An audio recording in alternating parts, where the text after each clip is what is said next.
Honourable members, question time. The Honourable Governor for Oro. Thank you, Mr. Speaker. My series of questions were intended for the Minister for Mining. Unfortunately, I do not see him here, so I will ask the Deputy Prime Minister because these questions also pertain to issues of concern under his area of management. My questions, and I wish the Minister for Labour to also take note, as well as the Minister for Commerce and Trade. My questions are in relation to a rising issue of concern, and we've noted this in Oro Province, and recently I was in Leh on a visit, and I paid a visit to Wau and Bulolo to see for myself a restricted business for nationals, alluvial gold mining, which increasingly is being taken over, or there are expatriates that are now involved in alluvial gold mining activities. In fact, in Oro Province, there was a recent death where a Chinese national had been killed up in Kokoda. He had originally gone there to engage in retail wholesale business, and he was doing that, but he was also involved in alluvial mining. There was also a death, I believe, in Morobe province where a Chinese national was also killed. And now we are seeing instances of this happening, in fact, anywhere where there is gold, it seems.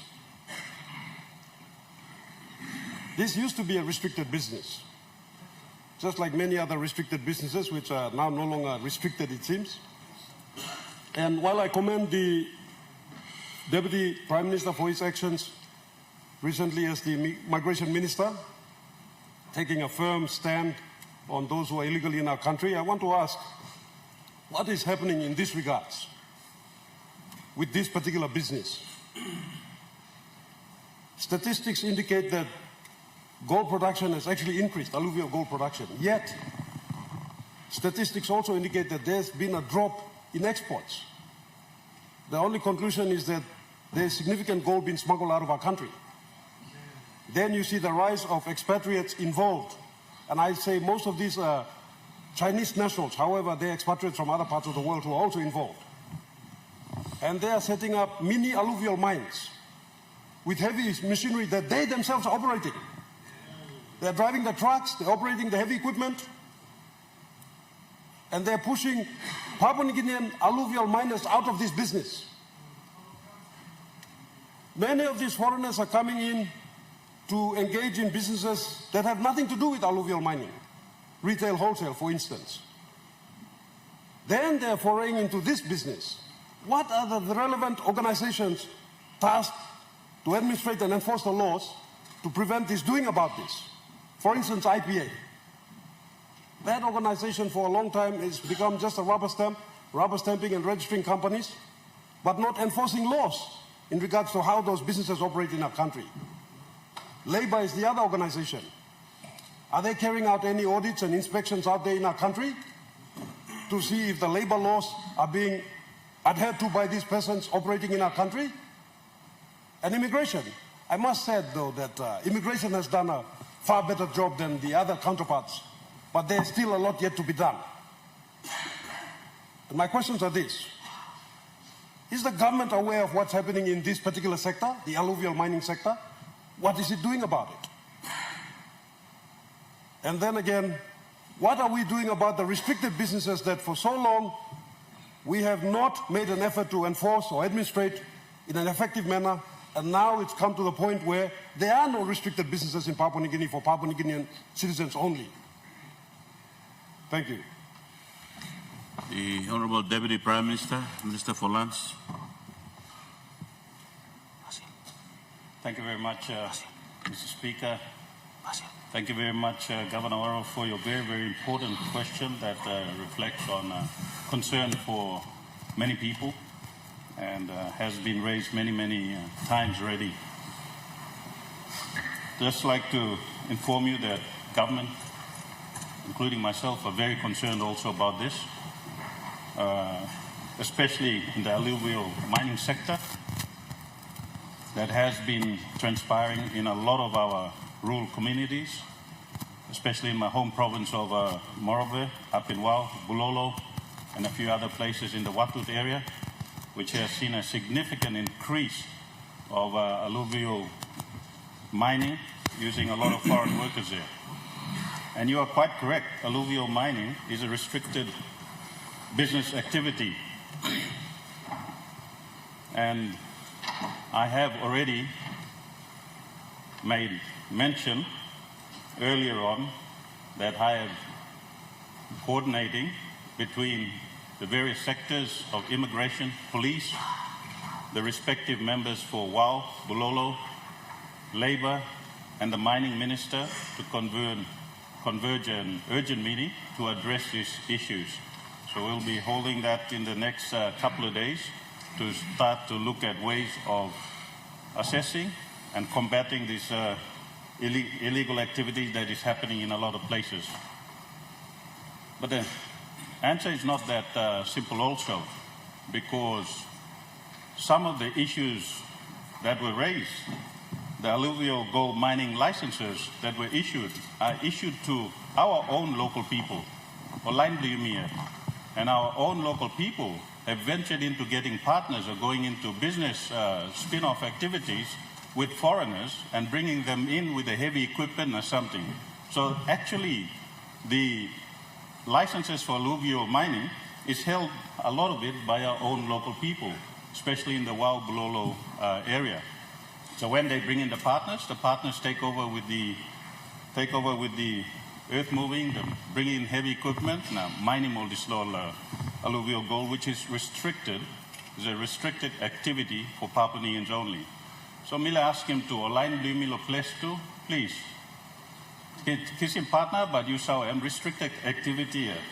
Plenty time you like him partner come inside there, I'm almost supposed to come now when I'm mining gold. You can see license, do you yet, do you use him, small scale mining.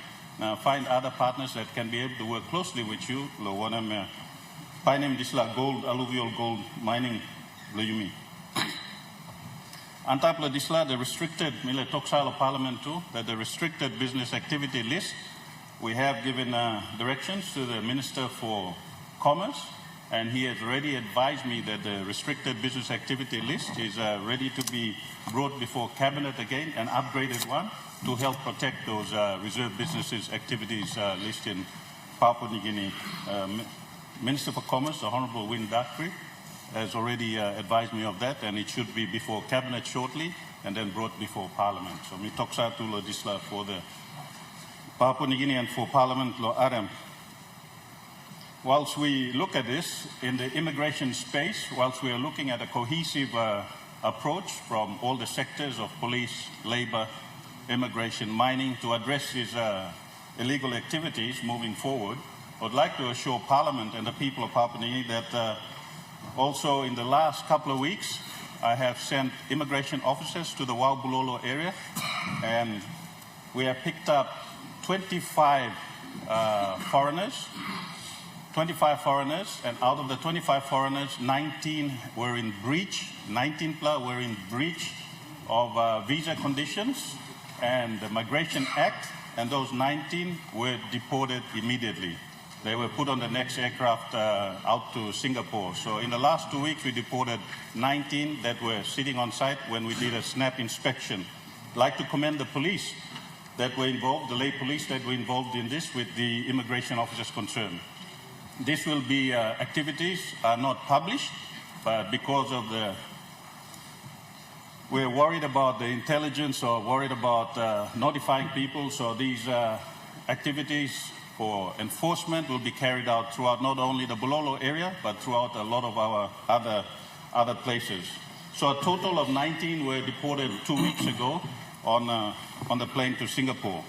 They had been banned by myself as an immigration minister for ever re-entering Papua New Guinea. Whilst we do that, I would like to also advise Parliament that in the last 2 years, it will be tabled in a parliamentary report, but immigration under my watch has deported or asked people to leave. Nearly 105 have already been left the country. They have been given deportation orders for breaching relevant immigration laws. So in that space, immigration under my watch has been doing a job of ensuring that any foreigner who comes into a country must abide by our laws and abide by the Immigration Act. If you are here working, please follow our laws. We like good, credible investors. We want credible investors to come. But if you come and breach our laws, I will ensure you get deported. We will also, I'd like to inform Parliament that due to that, we will be advising in the parliamentary report from immigration, but we also have deported foreigners involved in activities, illicit activities like drug dealing. We have deported Mr. Pang who had won a court case through the criminal prosecution, but I used my powers as an immigration minister to deport him as soon as he won his court case on a technical thing. So there's a lot more foreigners who have been not convicted of, but been suspected of crime, and under the Immigration Act, it allows the immigration minister to deport them when he feels that they've breached the immigration laws of Papua New Guinea. That includes also Sean Honey from in Bulolo was also deported for drug activities, in associated activities. A lot more foreigners, too many to name, and I don't want to name them here, but they have all been deported on allegations that are nearly 100% true and have breached the Immigration Act. So that will be tabled in a report here. There is also another drug syndicate which the purported leader has been arrested in Australia, is currently out on bail, attending to the court case in Australia, but her accomplices have been remanded at Bulolo prison in Lae, and they will be deported also once our national court deals with their issues. On top of that, we have had a Italian yacht owner that has been sentenced here in Papua New Guinea, in Port Moresby, to 18 years, including a pilot of Australian origin, and are currently serving time inside the Bomana prison. They will also be deported. The papers have been signed once they complete their sentence. We want them to face imprisonment in Papua New Guinea to ensure that they pay for their crimes and show an example to everyone else that follow our laws in Papua New Guinea. Also, I would like to add on that the foreign national of Chinese origin that was arrested in Lae a couple of months ago for discharging an illegal weapon has been convicted for 3 years and is currently serving hard labor inside the Bulolo prison camp. So yes, immigration is taking a hard stand on this, but we will work to ensure that addressing the good governor's question, we will encompass labor, we'll encompass commerce, we'll encompass police and the mining sector to see that everyone complies with this and see how we can do it to make certain that the laws of our country are protected and our people are protected. But one time, just let me to thank you, my good governor, for the question, and I hope that answers it. Thank you very much.